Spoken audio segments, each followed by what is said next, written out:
that. But if we really wanted to start traveling to distant stars, or if even possible other galaxies, we would probably need a lot more power than what we are currently capable of producing just on our own planet, right?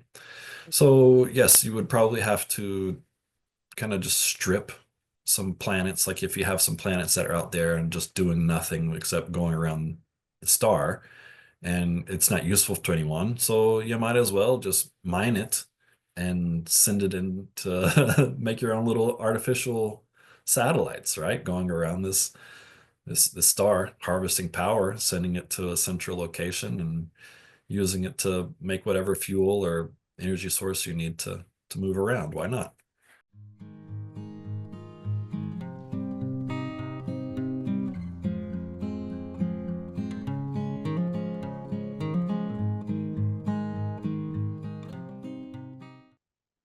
Welcome to another episode of the Bloomburg Democrat. I'm Sally Taylor. This is my highly intelligent younger brother, John Daniels.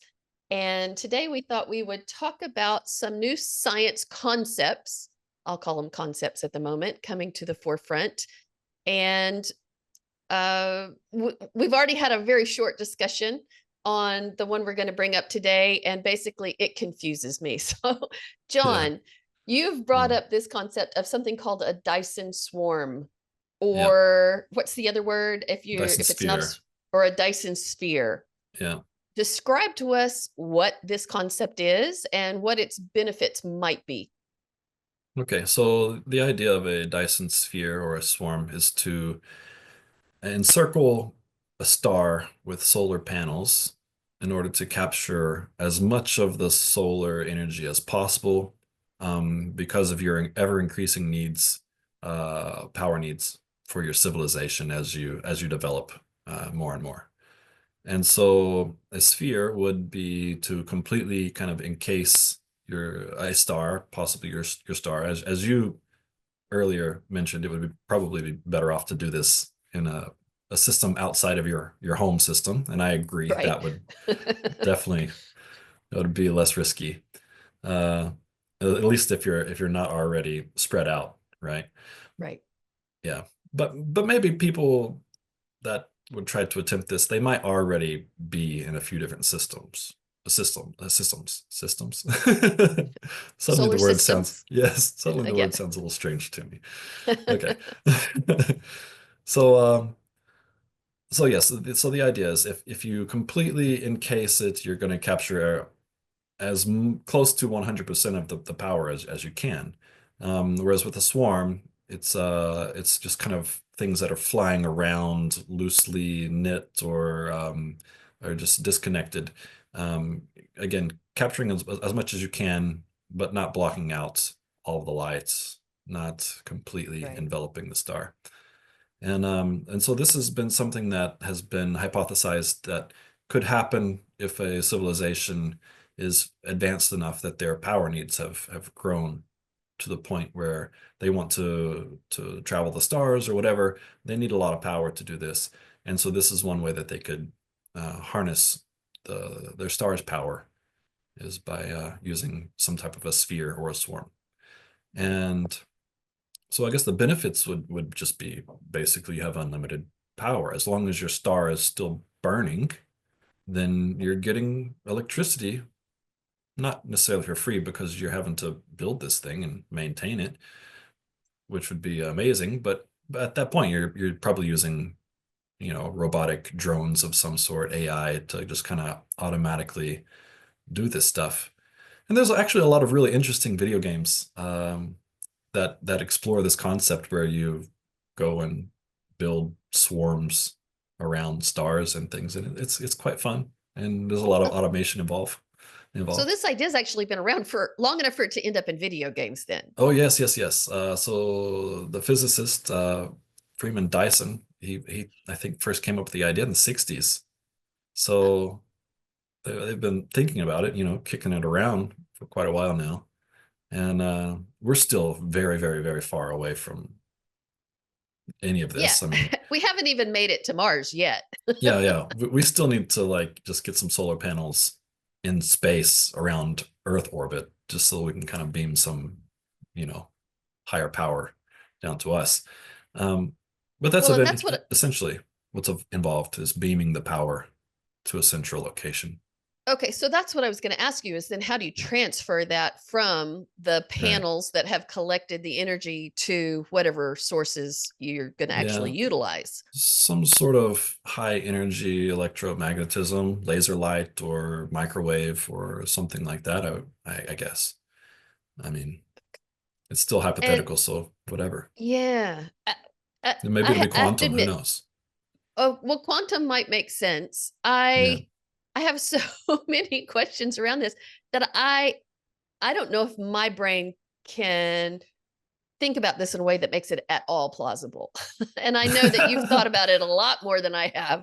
Yeah. Um, but one of the things we were talking about earlier was, the materials that it would take. I mean, a single planet wouldn't provide enough of the Yeah. raw materials to create, even a net or like Right. it's called a swarm Right. around any Yeah, and there would be sun that I'm problems. aware of. There would be problems like, for example, if we here on Earth decided we were just going to start stripping the beaches of sand to make solar panels or whatever, like we would be sending the mass of the Earth into outer space, Right, which right? would throw us out of orbit or, It change would, yeah, it would our seriously gravity. alter our Our gravity. moon might get away from us, whatever. It might, or we might suddenly all like just feel a lot lighter, well, gradually, Right. and or it might. Of course, it would probably take generations, I guess. I mean, it depends on your scale of production and how much is automated and self-replicating and that type of thing.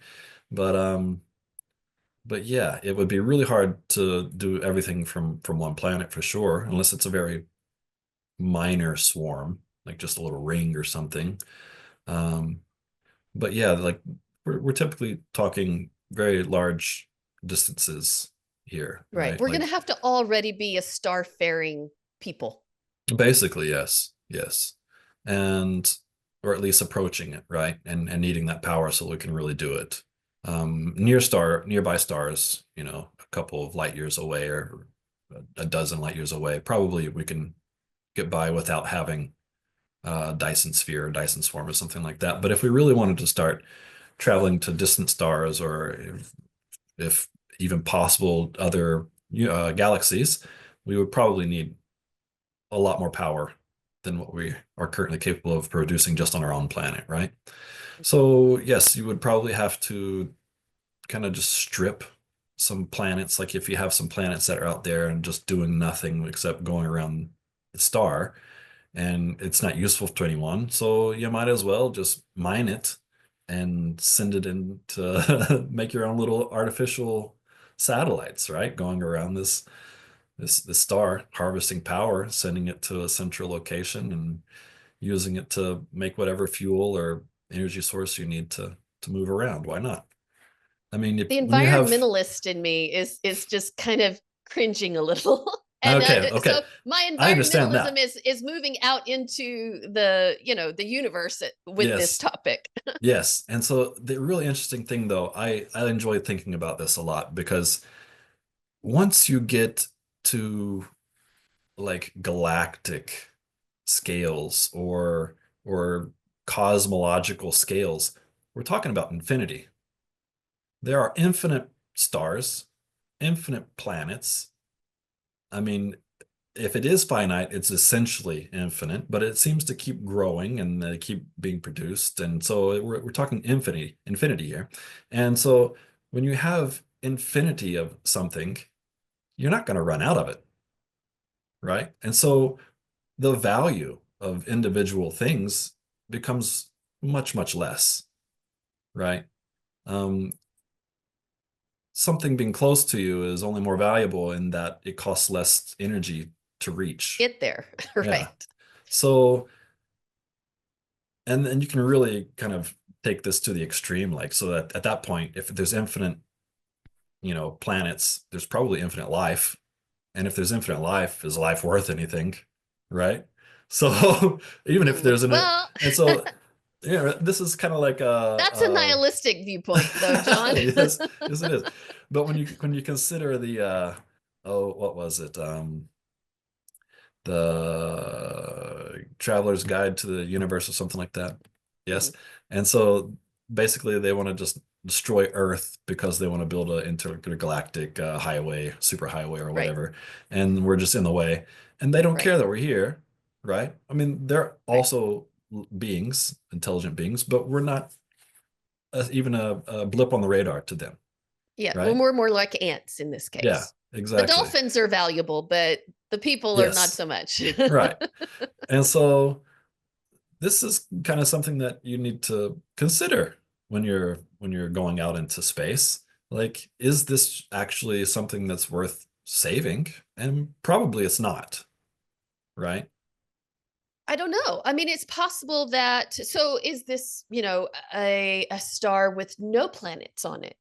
And Right, are you going to fully explore every single planet that it might have to see, ooh, is there any form of life on here that we might be destroying because we've also destroyed the star that supports it?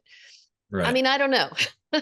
I don't find humans Mm. to be very forward thinking sometimes when it comes Oh, yes, I agree with to you there. life. Yes, you know, or to anything. right? Yes. Well, I think that by that point we'd be able to send out a few drones. They'll fly to the different planets. They'll have a look around, and we would know more or less pretty quickly. Is this a planet that's capable of having any type of life on it, right? And go down, take some samples, check things out. Like, I think you would have a pretty good idea pretty quickly. We would have probably some type of biological scanner or something. Maybe we would send out a big message burst to anything that might be intelligent there, like, hey, we're gonna start We're destroying your coming. home. Well, but it's important that it's intelligent life, Yes.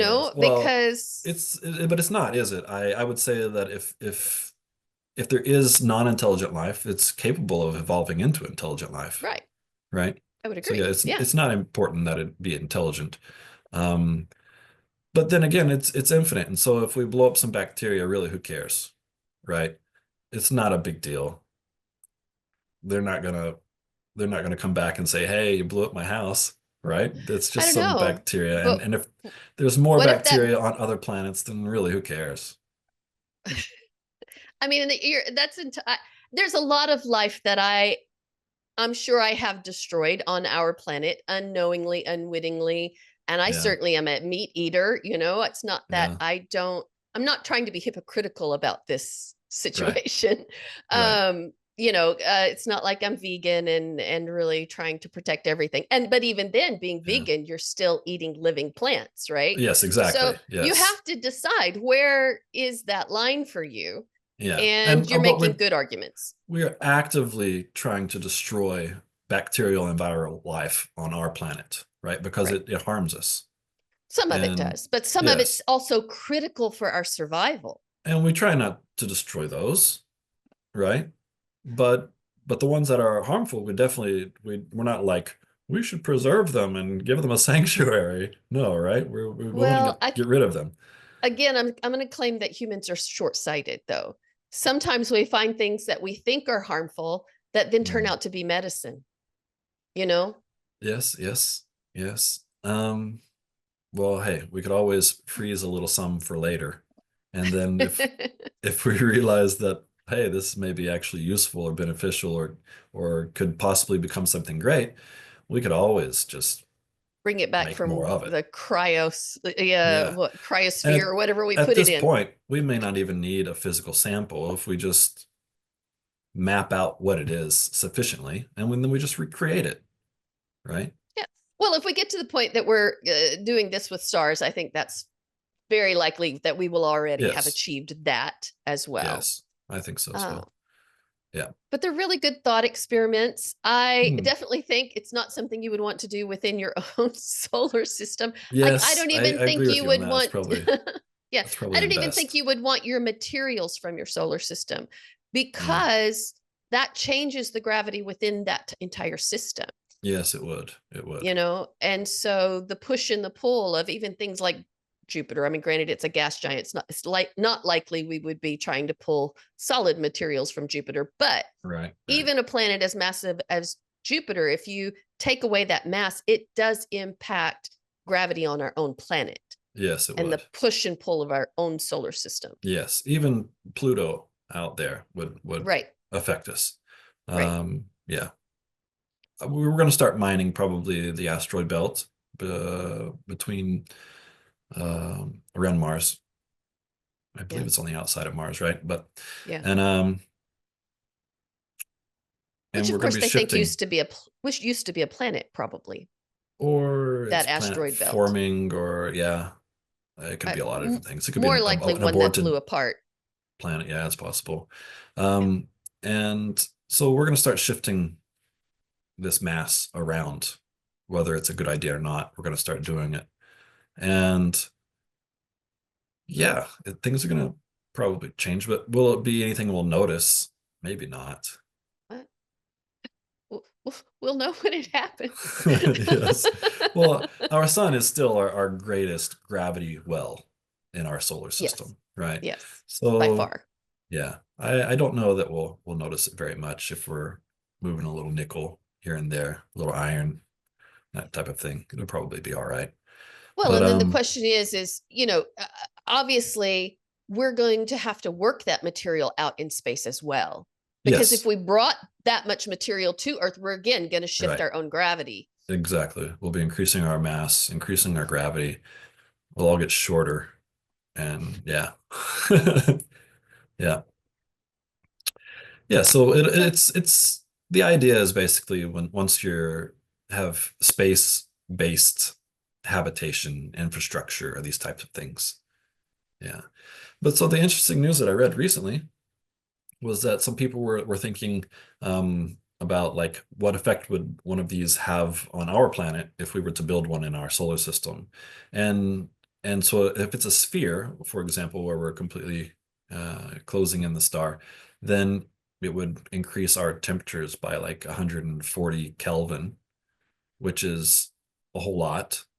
you're talking about if And you actually put it around a planet rather than a star. no, no, no. If we put it around the star, but the Earth was inside of the sphere. Oh, within the sphere. So that's Yes. big. Yes, yes. Okay. So these things are huge, right? Right.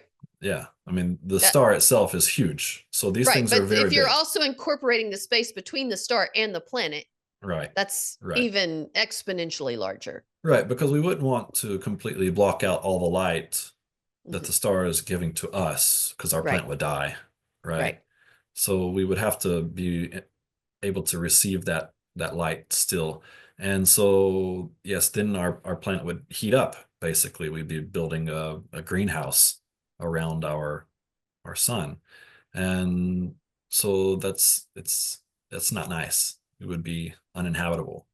And then if we No. were And again, to, I would think it would also negatively impact any planets outside of that sphere. oh yeah, sure. Like our gas giants might turn into ice giants or something, right? Right. Right. Yeah.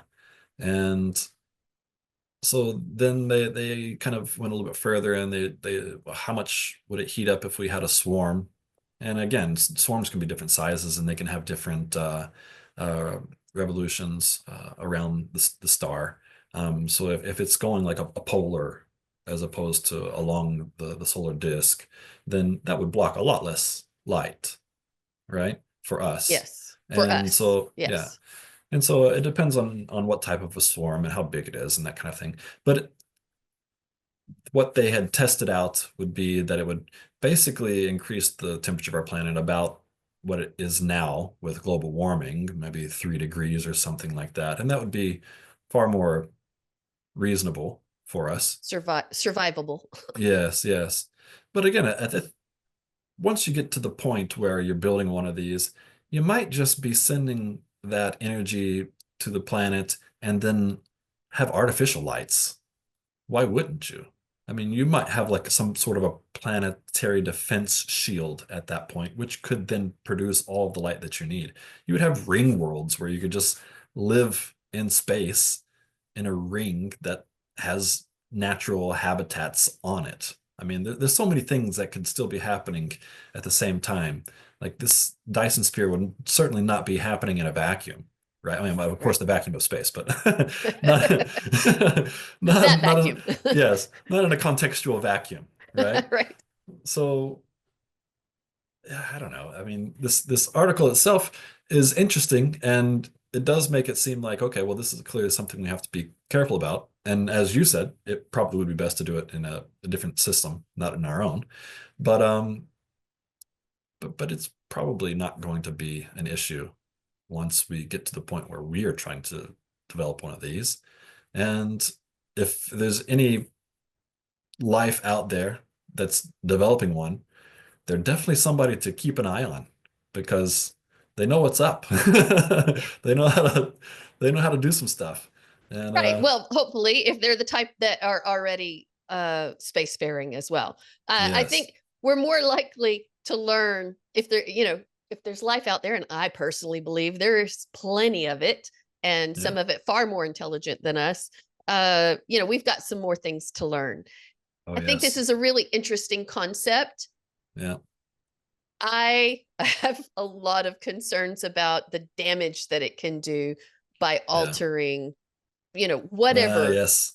Well, whatever system it's in. but see, you're coming from a point of view that the natural order is a perfect order, right? And it works. It's self-sustaining. It, it's It's all kind it's of it's in happened, equilibrium, right? right. It's happened a It's lot settled longer than out. we've been around. Yes, it has settled out to be like this.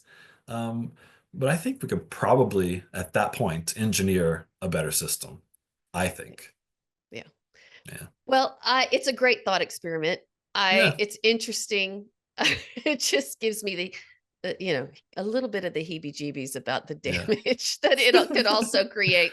And Yeah. I think that by the time we get to that point, we Yeah. will know so much more than we currently Oh, know. And yes. so it may Yes. very well completely change our way of Oh, yes. functioning. And we'll probably think, well, that's just such a ridiculous idea. And we'll have much better ways of doing the things we want to do. I don't really see why a Dyson sphere would ever be something that would be needed. I mean, we would figure out the thing after fusion. We would figure out so many other ways of making and storing energy that we wouldn't have to use solar panels, right? This is an Right. idea from the 60s. Right. So it was a completely different world with different capabilities. And so this was, I thought, experiment based on a much technologically comparatively more primitive time, right? Right. And Right. so, yeah, I don't think it's probably a realistic idea because of that.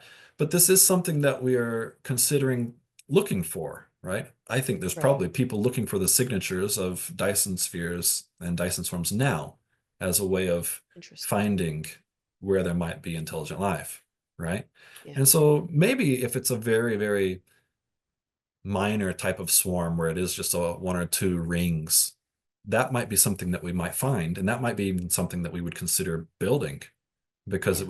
it would take considerably fewer resources and it would provide quite a bit of energy. So I don't know, maybe Well, the here's lower end. here's what I think is the positive aspect of this. And Mm, that is that it is the human imagination that often occurs long before it's yeah, time that yeah, leads us to where we do create new things and do yeah, bring these things into the world. I mean, right. We need when goals. right, when Star Trek was first coming out on television, they had these little flip phones Yes, for all practical yes, purposes that yeah, nobody thought was ever going to be a real thing. And yeah, yet here we are with something even far more yeah. Well, powerful, way better, way better. all walking You around watch with your cell movies and phones. everything. Yeah. Right, exactly. Connect up your Exactly. USB accessories and study Yeah. the And we know planet's that a environment. lot of creatives and writers from the past have envisioned things that actually came into the world as real Yeah, things. yeah, And so it's important to consider these ideas and important to yeah. see where they take us. Yes, I agree. We do need goals. We have to have something that kind of inspires us to move forward. Yeah. And so, yes, science fiction has been a wonderful source of inspiration. Yeah. Yeah. My personal thought is that it's consciousness itself that's going to Hmm. take us into these far distant places. That's a possibility. Yes. If we can manage to move beyond having a corporal body, right? Right. Our corporal existence, and if we can become energy, then I don't know, why couldn't we just kind of zoom around on our own, right? I mean, Yeah. I don't see I why we claim you couldn't. already are energy, John. Well, But yeah, that's just my everything's personal energy. perspective. Everything's energy. Right. Mass is energy. Yeah, Yeah, exactly. Well, on that very positive note of looking forward into the future by yeah, the imagination of our thinkers today, yeah, I think that's a good place to leave it. But thank yeah. you for such a fascinating topic. No problem. Let's All talk right, about till this kind of next time. stuff more often, Yeah, huh? absolutely. We'll do it. All right, Okay. till next time. All right. If you enjoyed this content, please hit like, subscribe, and ring the bell for notifications.